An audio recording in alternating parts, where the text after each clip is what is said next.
अस्सलामुअलैकुम। तो भाई बहुत सारे स्टूडेंट मुझे ये कह रहे हैं सर आपके गेस्ट पेपर तो मिल गए हैं, टारगेट पेपर कब मिलेंगे? तो टारगेट पेपर भी हमें प्रोवाइड कर दें। तो क्या सीन है, क्या चीज़ें हैं, मैं सारी चीज़ें बताता हूँ। जस्ट 4 मिनट की वीडियो है, पूरी देख लो।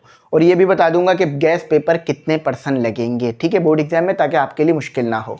देखो भाई, सबसे पहले तो ये सुन लो कि हमने आपके लिए एक ऑफ़र लगा दी है। वो ऑफ़र क्या है कि अगर आप गेस्ट पेपर बाय करोगे ना, जिसकी फ़ीस 200 रुपये है, ठीक है, अगर आप गेस्ट पेपर बाय करोगे जिसकी फीस 200 रुपये है, तो उसके साथ एमई इंग्लिश सेंटर का लिखा हुआ इंपॉर्टेंट ऐसे का 2025 का पीडीएफ भी आपको मिल जाएगा।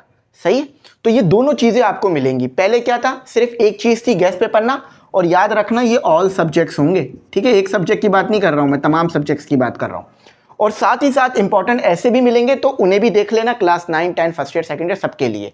और आपने कोड लिख के भेजना है ME7, उसके बाद गेस्ट पेपर बाय करना, ताकि हमें पता हो कि आपको इंपॉर्टेंट ऐसे का पीडीएफ भी चाहिए। चलो भाई, सबसे पहले याद रखो, ये टारगेट पेपर और गेस्ट पेपर दोनों सेम ही होते हैं, एक ही चीज़ होती है। कुछ कोचिंग जो है वो टारगेट पेपर के लॉन्च करते हैं, कुछ कोचिंग जो है वो गेस्ट पेपर, और हर कोचिंग के गेस्ट पेपर आपको देखने के लिए मिलेंगे। मुझे नहीं लगता कि कोई भी बड़ा कोचिंग ऐसा होगा कि जो गेस्ट पेपर नहीं देता हो। तो हर कोचिंग के गेस्ट पेपर देखने के लिए मिलेंगे। हाँ, अगर आप ये सोच रहे हो कि टारगेट पेपर में कम क्वेश्चन होते हैं, गेस्ट में ज़्यादा, तो ऐसा तो कोई रूल नहीं है, हार्ड एंड फास्ट रूल नहीं है। कोचिंग अपनी तरफ से ये कर सकता है कि भाई गेस्ट पेपर बना दिए जो कि पहले दे दिए, जिसमें ज़्यादा क्वेश्चन रख दिए, फिर टारगेट पेपर दे दिए।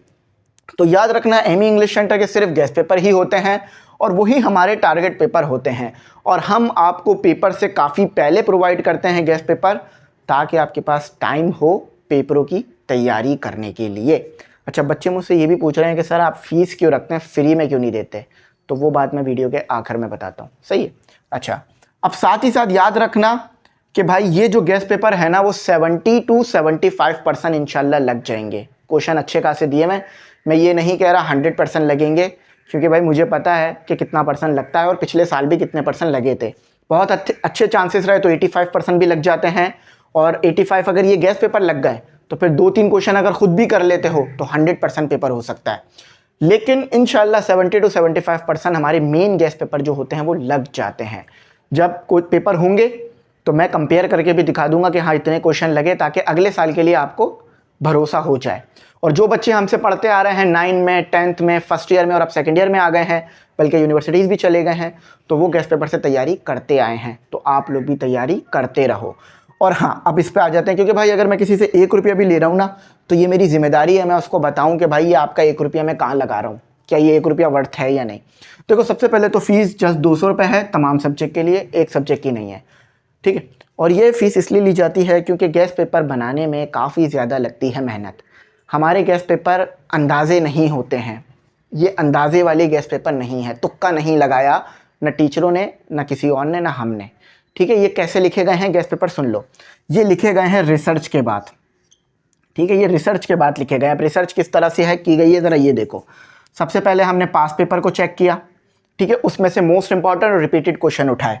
उसके बाद कॉलेज के प्रीवियस कॉम्प्रिहेंसिव पेपर, कोचिंग के कॉम्प्रिहेंसिव पेपर, प्रीलिम्स पेपर, और इसके अलावा हमने जो है वो अपना खुद का एक्सपीरियंस डालकर, और जो मोस्ट इंपॉर्टेंट क्वेश्चन निकल सकते हैं वो रखे हैं, चैप्टर वाइज बनाए हैं, और सारी चीज़ें करी हैं।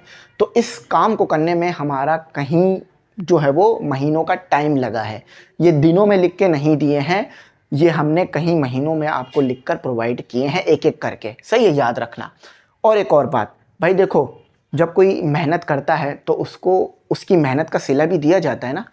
हमारा जो मेन सिस्टम, हमारा जो मेन चलता है ना, वो सिस्टम हमारा मेन चलता है गेस्ट पेपर की वजह से, और हमारा मेन जो है वो ऑनलाइन ही है।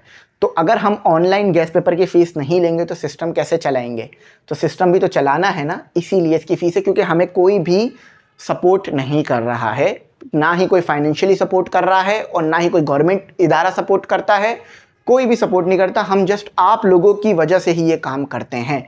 तो आप लोग अगर ये लेना बंद कर दोगे, इसमें ग्रुप में ऐड होना बंद कर दोगे, तो ये सिस्टम भी बंद हो जाएगा। याद रखना, आप लोग ही पावर हो, और आप लोग ही इसकी सपोर्ट हो। मेन पहली बात समझ में आ गई, सारी बातें। अच्छा, एक और बात भाई, देखो, एक बात मैं और बता दूं, मुझे बहुत सारे बच्चों ने ये कहा कि सर फ्री में क्यों नहीं दे रहे हैं। तो बेटा जिन टीचर ने हमें लिख के दिए ना, उन्होंने भी कई हज़ारों रुपए चार्ज किए हैं एक गेस्ट पेपर के लिए। तो अगर कोई ऐसा है जो फ्री में लिख के हमें दे रहा है, आप ऑनलाइन देख रहे हो ना वीडियो, आप आज से 2 साल बाद 3 साल बाद या जो भी कोई अभी देख रहा है, अगर कोई हमें फ्री में लिख के गेस्ट पेपर देता है हमारी रिक्वायरमेंट के मुताबिक, तो फिर इंशाल्लाह हम फ्री में गेस्ट पेपर प्रोवाइड करेंगे। ये मेरा आपसे वादा है। लेकिन जब तक हमसे पैसों की डिमांड करेंगे टीचर, तो फिर हमें भी आपसे पैसे लेके उन्हें देना होगा, ठीक है। और मुझे खुद भी ये सिस्टम चलाना है। तो मेरी बात समझ आ गई। आई होप आप लोगों को ये 200 रुपये फ़ीस रीज़नेबल लगती हो और वैल्यू फॉर मनी भी है इंशाल्लाह। जब गेस्ट पेपर देखोगे ना, समझ में आ जाएगी मेहनत हमारी। यहीं तक रखते हैं। आप बताना कि मैं सही कह रहा हूँ या गलत, या फिर भी अगर कमेंट सेक्शन में ये मैसेज मुझे ज़्यादा देखने के लिए मिले ना, फ्री दें, तो मैं कोशिश करूँगा फ्री भी दे दूँ, ठीक है। लेकिन वो सिर्फ इस साल के लिए होगा, अगले साल शायद ना दे सकूँ, क्योंकि अगले साल मैं खुद भी फ्री में किसी से नहीं ले सकूँगा। यहीं तक रखते हैं। Thanks for watching. अल्लाह हाफिज़। कीमती दुआओं में ज़रूर याद रखना।